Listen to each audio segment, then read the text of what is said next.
Hi guys. Alright, so we're going on to part 11 of the Calumet County Sheriff's Department police reports.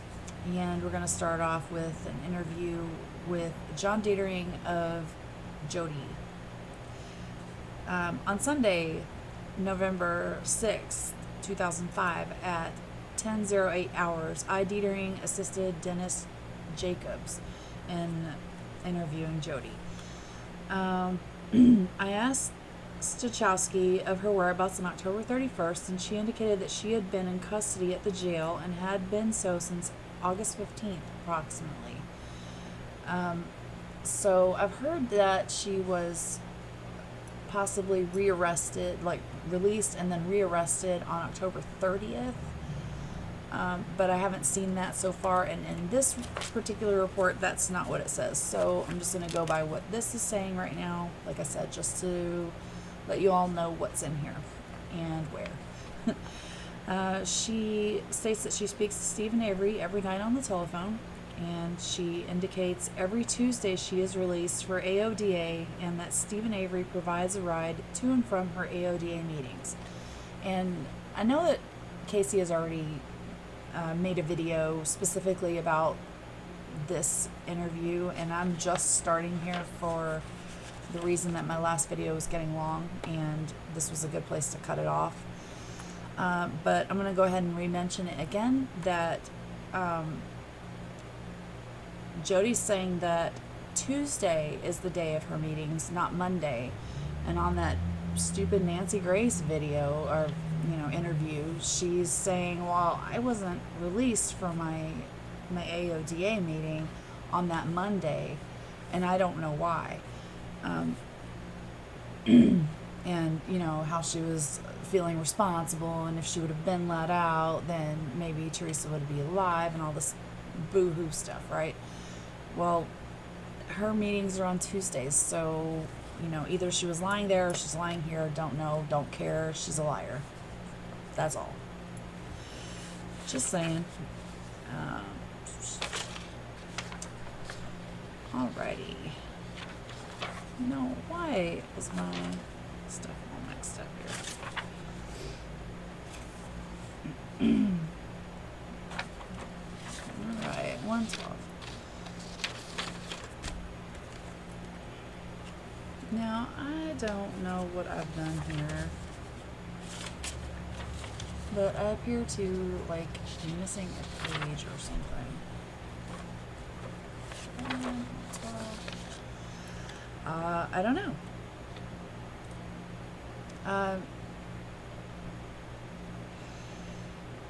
Alright. Sorry, I'm just trying to, figure out. We are still talking to Jody. Dietering is still talking to Jody. And I don't know how it, skipped a page, but something weird happened there. Stephen advised Jody during the conversation that she had with him on Friday p.m. that Bobby Dassey saw her, Teresa, after Stephen did. According to Miss Stachowski, TV5 had advised Stephen Avery that the photographer, Teresa Halbach, apparently had an appointment after Stephen's. This was mentioned already before, and Bobby Dassey was asked about it, and he said that that's not true. The only thing I can think of is that maybe Stephen's referring to the fact that he had already made payment to Teresa and gone inside, thinking that Bobby's still there. Bobby probably saw her as he was leaving or something. I don't know. Hopefully it's not with bad intentions that he's pointing the finger at Bobby, trying to say that Bobby did something. I don't know, because we haven't seen that Stephen said this. I don't believe Stephen's been asked about this so far, but I think at some point he might be, but not yet. Avery believes the police are setting him up. Stachowski indicated that she somehow agreed with this. See, she's defending him. She states that there are lots of ways into the yard, at least 4 that she is aware of. She believed it would be easy for someone to plant the RAV4 listing to Miss Halbach. And of course, I agree. Obviously, this is there's lots of ways to get into the property, and definitely someone else could have put the RAV4 there, that's for sure.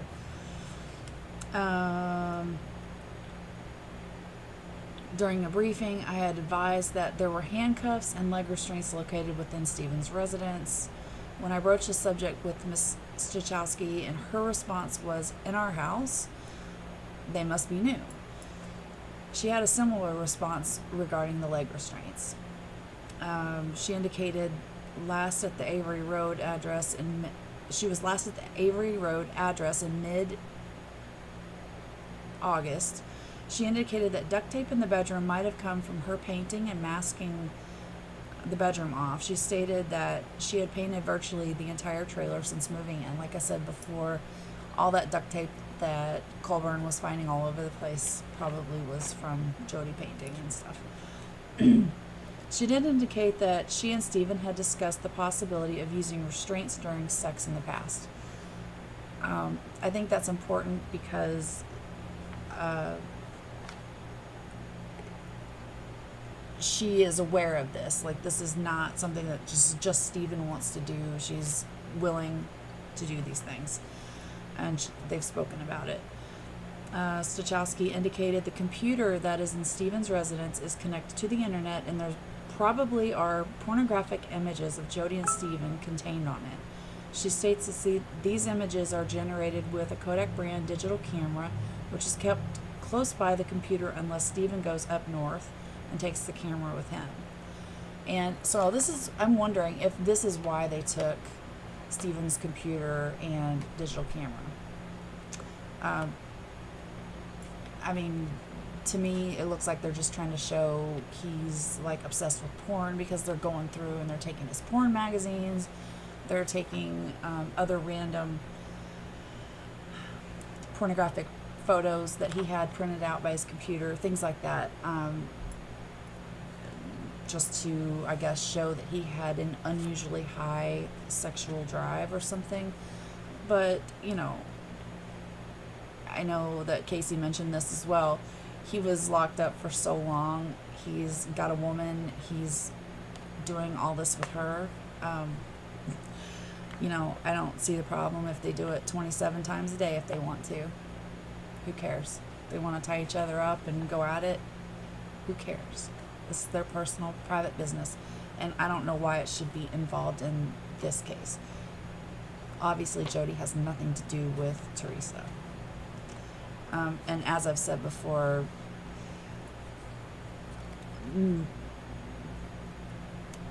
abusers tend to, like in my personal situation, like I've said in my other videos, abusers tend to focus on the person that's the closest to them, that can hurt them, that they can control. My ex-husband was like that. He would not behave that way with anyone else, but with me, all bets are off, you know. All right. So, I mean, like for example, he wouldn't do it with a random girl. He would never behave that way, or even a man. No. All right. Stachowski was asked how Stephen learned that Bobby was the last person to see Halbach. She could offer no explanation for this, and you know, neither can I. So at the end of this interview, Jody continued to indicate that it was her belief that Stephen is being set up by the Manitowoc County Sheriff Department and possibly other law enforcement agencies. And I can't say I don't agree with her, because, yeah, there's quite a bit of evidence to show that, isn't there? All right, so here we go. We're going on to November 6th, an interview by John Dietering, or a report by John Dietering on Sunday, November 6, 2005. Dietering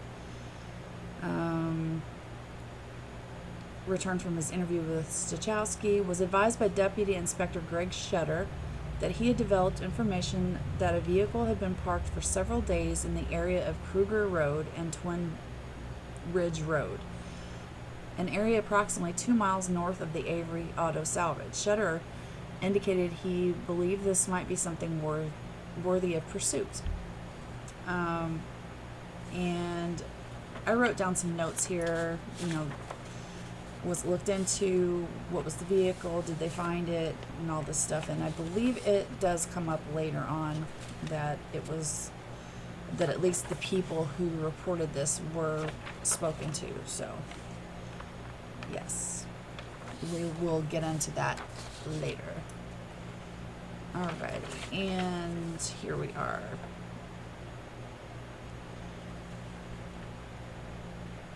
Yeah. This is John Dietering on November 6th at 12:33 hours. Dietering, accompanied by Detective Jacobs, interviewed Harold John Stahl. He advised that his wife had seen the vehicle we were speaking of just a second ago, as either Deputy Inspector Shetter or someone from his agency had placed a cone in the area where the vehicle had been. This guy's confined to a wheelchair and doesn't have easy access to the windows or outdoors, so he couldn't see, but he was saying that his wife would return from shopping in approximately 3 hours, and they ended their contact with him, and here in just a minute we do speak with her. Alrighty. Alright, oh gosh, here's more Tyson. Alright, Bill Tyson with his long reports on November 6th. Let's see. He was introduced to Jeff Tech, Brian Swetlick, and Rob Block. And I don't know why I highlighted that. There was a red pickup sitting in the fenced area directly outside the blue shed door. Detective Swetlick and I looked in that vehicle, and in the back of the vehicle found some women's clothing, which I don't remember being mentioned before. I did sort through the clothing, and with the clothing was a cardboard box titled Amy's Bedroom. Upon looking at the pants in the back of this truck, it was determined that the pants were a size 15-16. I placed a telephone call to a female that would weigh approximately the same weight as Teresa Halbach, and the female told me that she wears a pants size 7-8. The clothing in the back of the red pickup truck was not seized. Why wasn't it seized? You know, just in case. I mean, for all you know, you believe that Stephen is a murderer, right? He could be a serial killer. This could be the clothing of another victim. Someone else could come along and destroy evidence. You should probably just take it just in case. Like you did the handcuffs and restraints, you know. And you know what? I saw you guys, Colburn and Link, but especially you, Colburn, going through that little nightstand thing, getting some little finger handcuffs. And what in the hell did you get those for? It's like a keychain or something, but because it happens to be handcuffs, you think you need to like collect it for your freaking evidence, so Stephen Avery looks like some kind of freak, right? Jerks. I re-entered the red shed at 14:45 hours and made contact with Officer Block and Detective Tech. Officer Block informed me that he had located 3 different stains on the concrete floor that he felt could possibly be blood stains. Officer Block had labeled the 3 areas with number placards. Officer Block was taking photos of the stains. Officer Block used a sterile cotton swab and collected the stains. At 15:07 hours, Officer Block swabbed the first stain. Okay, and then this is just a collection of the stains, blah, blah, blah.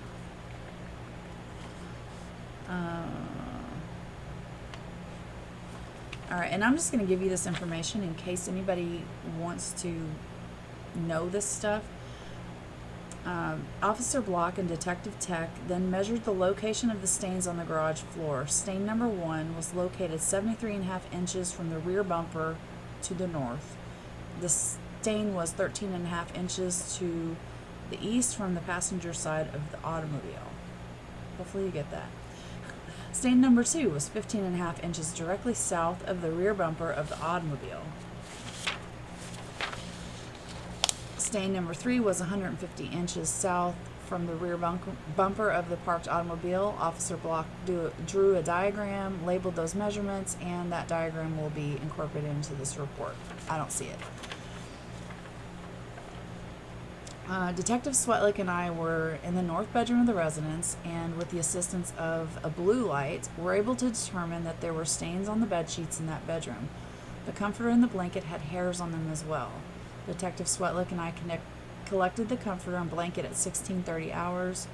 The pillow shams and extra blanket were removed by Detective Swetlick and myself and seized at 16:32 hours. No other items of interest in the north bedroom. We continued our search to the room down the hallway, which was also another bedroom. There was a firearm leaning up against the north wall.